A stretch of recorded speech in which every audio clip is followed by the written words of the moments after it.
আমাদের দেশের অনেক মানুষ এমন আছে, পিতামাতা যখন জীবিত ছিল পিতামাতাকে দেখেনি, পিতামাতার সাথে ভালো সম্পর্ক বজায় রাখেনি, পিতামাতাকে খাইতেও দেয়নি, জীবিত থাকা অবস্থায় কোনো খোঁজ খবর নেয়নি, টাকা পয়সা দেয়নি, ভালো খাওয়াই নাই, ভালো পড়াই নাই।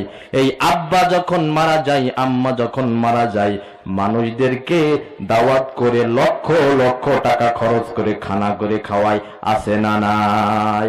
ও তুমি জিন্দা থাকতে এক মুঠো ভাত, জিন্দা থাকতে এক মুঠো ভাত দাও নাই মা বাবার মুখে, মরলে খাওয়াও পাড়ার লোক ডেকে মন আমার, মরলে খাওয়াও পাড়ার লোক ডেকে।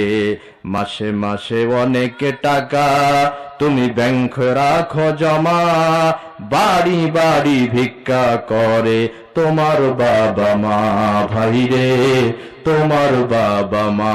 তোমার বউয়ের হাতে সোনার বালা, ও তোমার বউয়ের হাতে সোনার বালা, দিন যায় তার কত সুখে, মরলে খাওয়াও পাড়ার লোক ডেকে মন আমার, মরলে খাওয়াও পাড়ার লোক ডেকে।